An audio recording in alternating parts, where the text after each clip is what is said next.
Bonjour à tous. C'est un plaisir pour moi encore de vous enseigner la parole de notre Seigneur ce matin. Ce matin, j'aimerais vous proposer une lecture et une prédication sur le psaume 9. Le psaume 9 fait partie du grand livre des psaumes, un recueil de louanges qui nous apprend à prier selon l'espérance du grand roi promis par Dieu, Jésus-Christ. Alors juste pour une brève présentation, le psaume 9 est très étroitement lié au psaume 10 que j'enseignerai une prochaine fois. Tous les deux appartiennent à la première section du livre des psaumes qui parle particulièrement des souffrances. Ce sont des psaumes alphabétiques qui se suivent. Donc le psaume 9 commence avec la lettre A, B, C au niveau des versets, et puis le psaume 10 enchaîne ensuite avec les dernières lettres de l'alphabet. Et par ailleurs, on peut voir aussi un rapprochement de thèmes. Le psaume 9 mentionne les nations ennemies extérieures au peuple de l'Alliance, quand le psaume 10 fait référence aux méchants à l'intérieur du psaume de l'Alliance, du peuple de l'Alliance. Alors après cette brève présentation, je vous propose d'écouter tout de suite le psaume 9.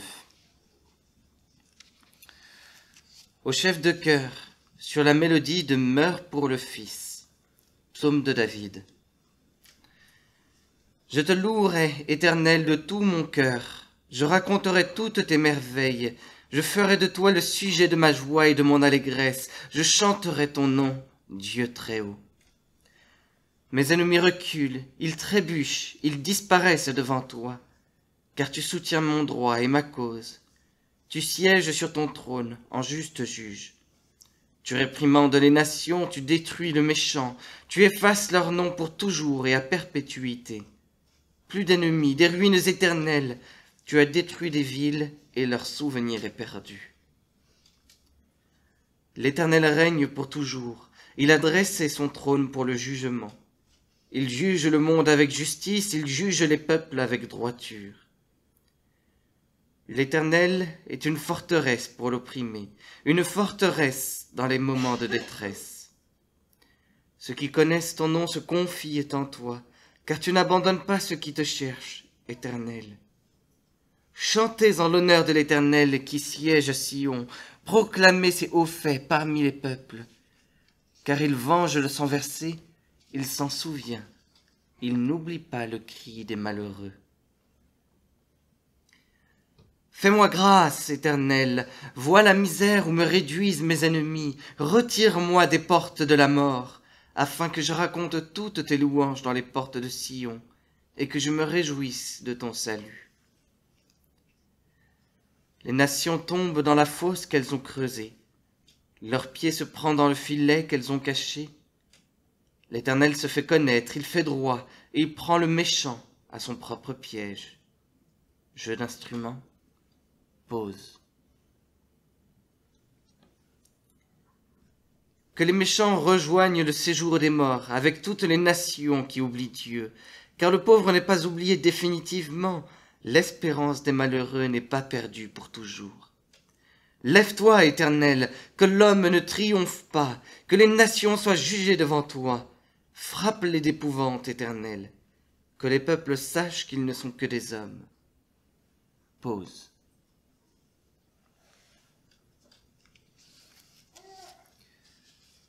Je vous invite tout de suite à prier pour remettre notre enseignement dans la prière.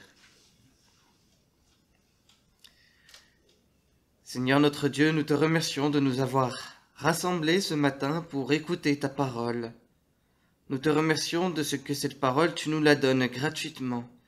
Elle nous rappelle qui tu es, qui nous sommes, qui nous devrions être et tout ce que toi tu fais pour nous. Merci Seigneur pour cette parole qui est pleine de vérité,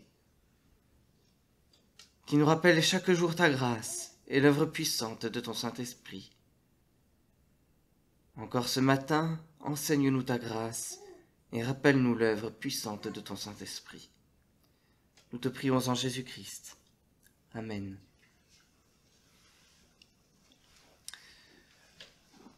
Le saviez-vous ? Frères et sœurs, le 16 mai 1553, à Lyon, 5 étudiants réformés étaient brûlés vifs. Ils avaient étudié la théologie à Lausanne, en Suisse, et s'apprêtaient à devenir pasteurs en France. Malheureusement, ces 5 étudiants ont été trahis et livrés aux autorités catholiques romaines. Dans la charrette qui les conduit vers le lieu de l'exécution, les condamnés chantent ensemble les paroles du psaume 9. Ce psaume millénaire les réconforte, il les réjouit. Pourquoi ? Parce que dans cette prière, le roi David rappelle que l'Éternel est notre forteresse. Il juge férocement les nations oppressives et il sauve gracieusement son peuple opprimé. Cette puissante vérité apparaît dans les 2 grandes parties du psaume 9.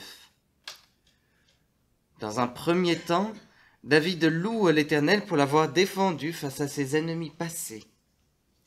Ensuite, dans un deuxième temps, il implore l'Éternel de le défendre face à ses ennemis actuels et futurs. Dans un premier temps, au verset 2 à 13, David loue l'Éternel pour l'avoir défendu face à ses ennemis passés. Le psaume 9 date très probablement de la 2e moitié du règne de David, après le transport de l'Arche de l'Alliance à Jérusalem. L'Arche de l'Alliance symbolisait la présence royale de Dieu. Cette présence ici est notée particulièrement à Sion, à Jérusalem. Plus précisément, David et le peuple de l'Alliance semblent sortir d'une grande victoire contre des nations ennemies, peut-être les Philistins ou les Ammonites. Cette grande victoire remplit de joie le cœur du roi, qui remercie aussitôt Dieu. David loue l'Éternel de tout son cœur. « Je te louerai, Éternel, de tout mon cœur. Je raconterai toutes tes merveilles.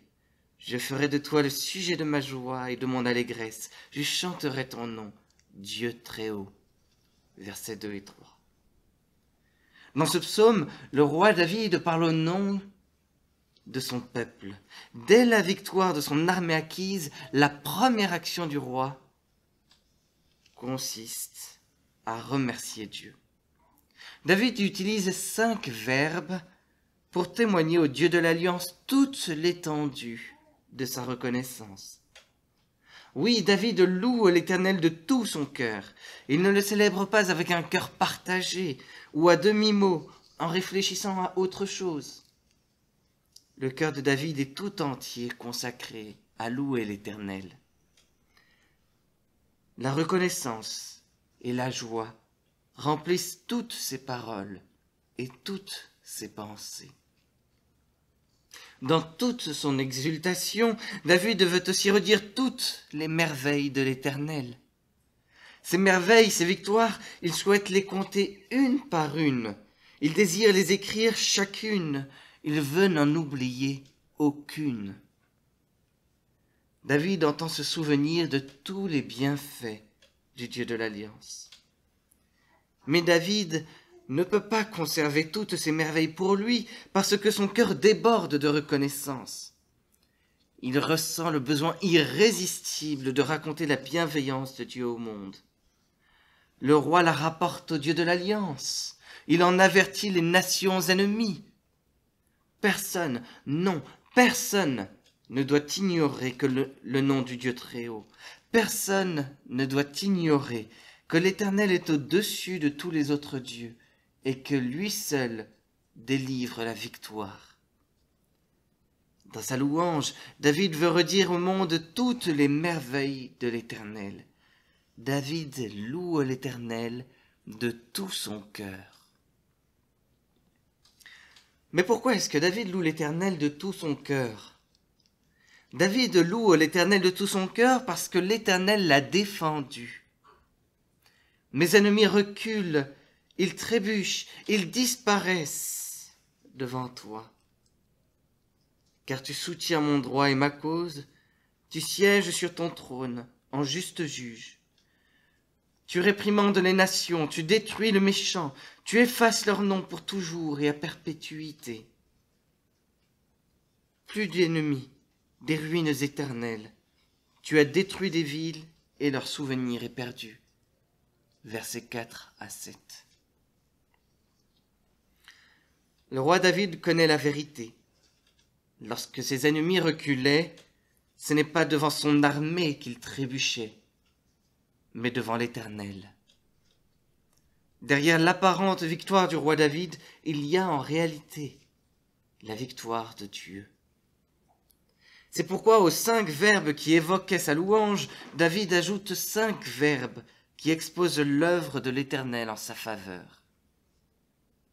David savait que sa cause était juste, parce que ses agresseurs cherchaient à détruire le peuple de l'Alliance. Ils étaient méchants jusque dans leurs intentions. Or, l'Éternel est un juge juste et souverain. Il est donc intervenu pour défendre son peuple et son roi contre leurs agresseurs. L'Éternel a vaincu les nations ennemies, il les a fait périr, il les a détruites. L'Éternel a effacé leur nom pour toujours et à perpétuité. Durant l'Antiquité, il arrivait parfois qu'on efface le nom de certaines personnes des tablettes et des parchemins. C'était une manière de ne laisser aucune trace d'elles aux générations futures. Par exemple, le nom du pharaon Akhénaton a été effacé de tous les monuments égyptiens. Ses successeurs lui reprochaient d'avoir profané les anciennes divinités en interdisant leur culte et en introduisant le culte d'un Dieu unique nommé Aton. Son règne ne fut redécouvert qu'au XIXe siècle et il est encore très mal connu.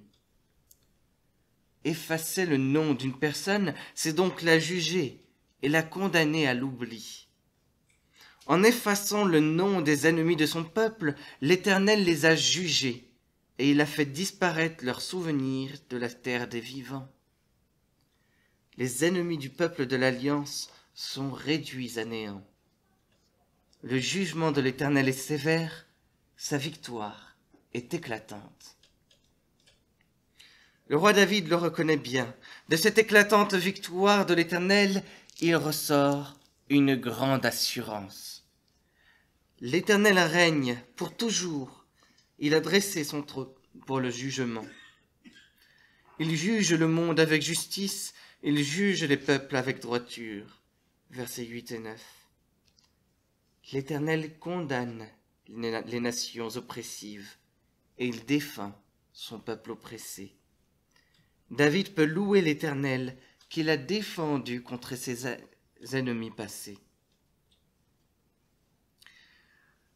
À partir de sa merveilleuse expérience passée et de la grande assurance qui en ressort, le roi David tire 2 applications principales pour le peuple de l'Alliance. Aujourd'hui, nous sommes nous aussi membres de ce peuple de l'Alliance, et ces 2 applications nous sont donc aussi adressées. Tout d'abord, nous sommes encouragés à trouver notre défense en l'Éternel. L'Éternel est une forteresse pour l'opprimé, une forteresse dans les moments de détresse. Ceux qui connaissent ton nom se confient en toi, car tu n'abandonnes pas ceux qui te cherchent, Éternel. Versets 10 et 11. Nous sommes trop rebelles et pécheurs pour désirer connaître Dieu. C'est pourquoi nous ne pouvons pas nous réfugier en lui par nos propres intelligences ou par nos propres sentiments. En revanche, l'Éternel se fait connaître, comme nous le dira le verset 17. Il nous révèle librement son identité par sa parole et son esprit. La parole de Dieu et son Saint-Esprit nous aident à nous confier en l'Éternel et nous donnent l'assurance qu'il ne nous abandonnera pas. C'est seulement avec le soutien de sa parole et de son Saint-Esprit que nous pouvons trouver en l'Éternel notre défense, notre refuge, notre forteresse. Lorsque nous sommes persécutés ou poursuivis en justice à cause de notre foi, David nous encourage à trouver notre défense en l'Éternel. Ensuite, nous sommes encouragés à louer l'Éternel. Chantez en l'honneur de l'Éternel qui siège à Sion. Proclamez ses hauts faits parmi les peuples, car il venge le sang versé, il s'en souvient, il n'oublie pas le cri des malheureux. Versets 12 et 13. À l'époque où le roi David a écrit ce psaume, il est probable que l'arche de l'Alliance reposait déjà sur la montagne de Sion, c'est-à-dire dans la ville de Jérusalem. La présence de l'arche de l'Alliance à Jérusalem indiquait que Dieu avait sa résidence royale terrestre au milieu de son peuple. Il entendait le cri des malheureux et promettait de punir le méchant. Aujourd'hui, l'Éternel réside toujours au milieu de son peuple. Notre forteresse n'habite pas loin de nous, mais elle est établie au milieu de nous. Notre défenseur entend nos lamentations et il garantit notre protection. C'est pourquoi nous pouvons nous réjouir et louer l'Éternel de tout notre cœur. Nous pouvons aussi proclamer parmi les peuples ses hauts faits, c'est-à-dire avertir les nations ennemies. Personne ne doit ignorer que celui qui gouverne le monde avec justice, début du verset 9, est avec nous. Personne ne doit ignorer que celui qui juge les peuples avec droiture, fin du verset 9, nous défend. L'Éternel ne laissera pas impunis les nations ennemies. Oui, nous pouvons éclater en louange. David nous encourage à louer l'Éternel parce qu'il nous défend contre nos ennemis. Dans un deuxième temps, au verset 14 à 21, David implore l'Éternel de le défendre face à ses ennemis actuels et futurs. Il le supplie d'abord de le sauver. « Fais-moi grâce, Éternel, vois la misère où me réduisent mes ennemis. Retire-moi des portes de la mort, afin que je raconte toutes tes louanges dans les portes de Sion, et que je me réjouisse de ton salut. » Versets 14 et 15. L'Éternel a délivré le peuple de l'Alliance de ses ennemis, mais voilà que d'autres agresseurs le menacent déjà. La mort n'est plus très loin. Le roi David supplie l'Éternel de le sauver. Il implore sa grâce. David ne se prétend pas meilleur que ses ennemis. Il ne se prétend pas plus juste.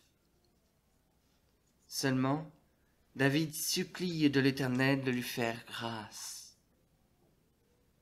de lui pardonner gratuitement. Il implore l'Éternel de le délivrer de la mort qui le menace à cause de ses ennemis. Pour quelle raison? Afin de louer l'Éternel au milieu du peuple de l'Alliance. Voilà quelle est la motivation de sa supplication. Voilà quelle est la motivation de ses pleurs. Voilà quelle est la motivation de sa demande de grâce.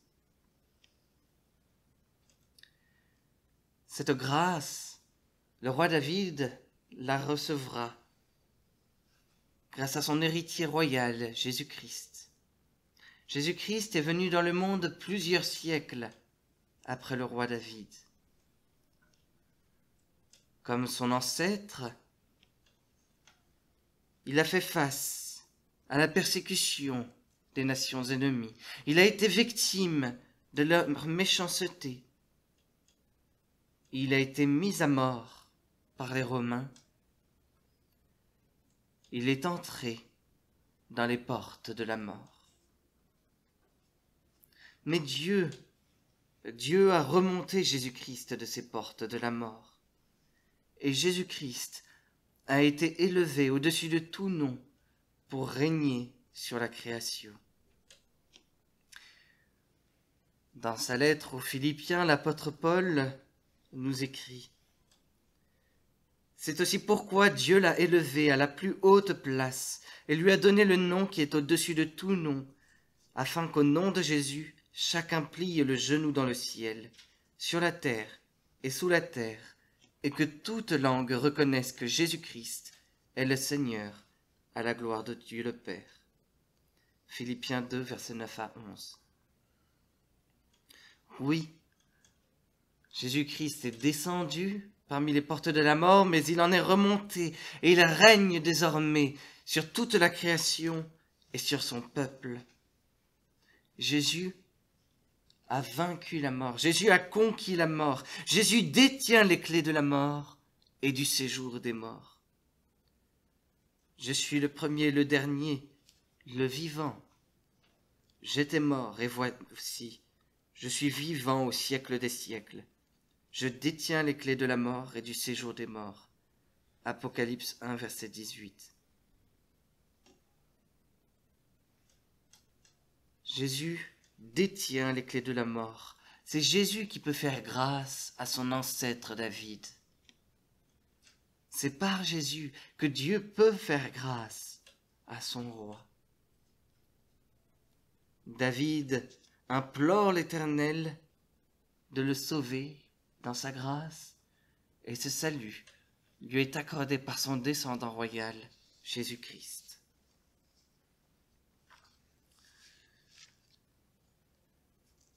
Pour sa défense, David implore ensuite l'Éternel de juger les nations ennemies.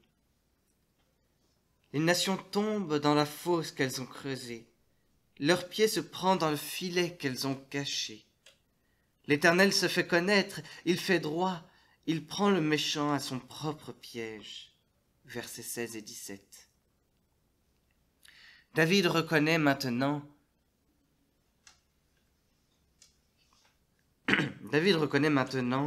que le méchant sera jugé.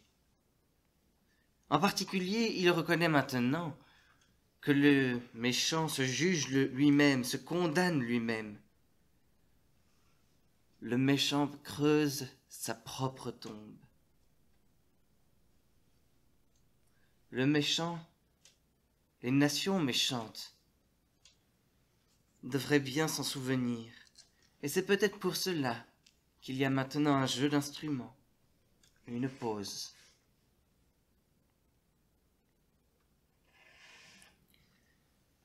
Que les méchants rejoignent le séjour des morts avec toutes les nations qui oublient Dieu. Car le pauvre n'est pas oublié définitivement, l'espérance des malheureux n'est pas perdue pour toujours. Lève-toi, Éternel, que l'homme ne triomphe pas, que les nations soient jugées devant toi. Frappe-les d'épouvante, Éternel, que les peuples sachent qu'ils ne sont que des hommes. Versets 18 à 21. Les méchants se condamnent eux-mêmes, mais l'Éternel condamnera également les méchants. Pour quelle raison? Parce qu'elles ont oublié Dieu, parce qu'elles ne le connaissent pas.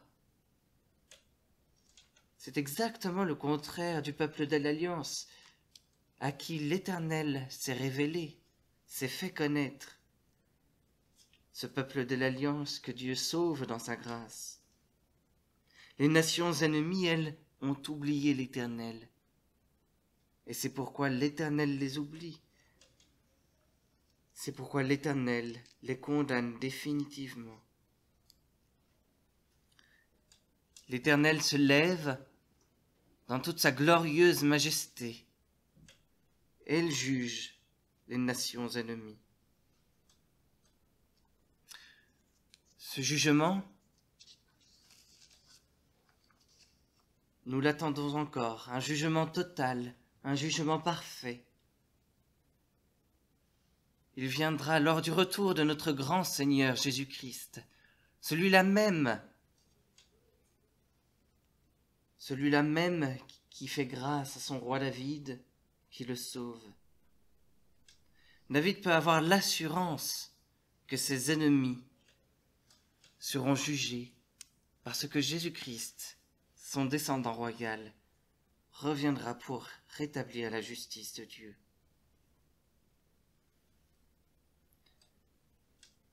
L'Éternel, Jésus-Christ, nous sauve dans sa grâce et il juge les nations ennemies. Voilà un doux réconfort pour le peuple opprimé de l'Éternel.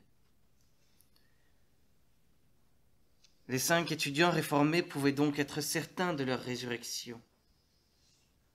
Ils savaient que Dieu les défendrait jusque dans la mort. Lorsqu'ils chantent le psaume 9, ils savent qu'un jour, Dieu les ressuscitera dans sa grâce et que Dieu condamnera ceux qui les ont exécutés. Et bien de la même manière, nous aussi, nous pouvons être certains que Jésus-Christ nous ressuscitera bientôt, dans le temps à venir. Et c'est pourquoi nous pouvons l'implorer de nous sauver et de nous faire grâce, de nous pardonner déjà aujourd'hui nos fautes et de nous promettre la vie éternelle. Nous pouvons l'implorer avec cette assurance, cette ferme assurance, que Dieu nous défendra jusque dans la mort. La vie éternelle nous attend. Nous pouvons le louer également avec la ferme assurance que nos ennemis seront jugés un jour. Et c'est pourquoi nous pouvons louer l'Éternel et l'implorer de nous rendre justice lorsque nous sommes persécutés.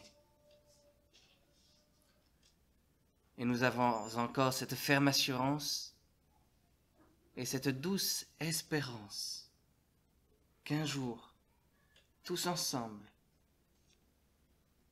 nous nous rassemblerons autour du trône de notre Seigneur Jésus-Christ pour le louer au milieu de son peuple pour l'éternité. Oui, c'est avec cette ferme assurance et cette douce espérance que nous prions l'Éternel. Frères et sœurs, le 16 mai 1553 à Lyon, 5 étudiants réformés étaient brûlés vifs. Dans la charrette qui les conduit vers le lieu de l'exécution, les condamnés chantent ensemble les paroles du psaume 9. Ce psaume millénaire nous réconforte. Ce psaume millénaire nous réjouit. Pourquoi ? Parce que dans cette prière, le roi David rappelle que l'Éternel est notre forteresse. Il juge férocement les nations oppressives et il sauve gracieusement son peuple opprimé. Alors confions-nous en lui et louons-le de tout notre cœur. Il est notre libérateur. Prions.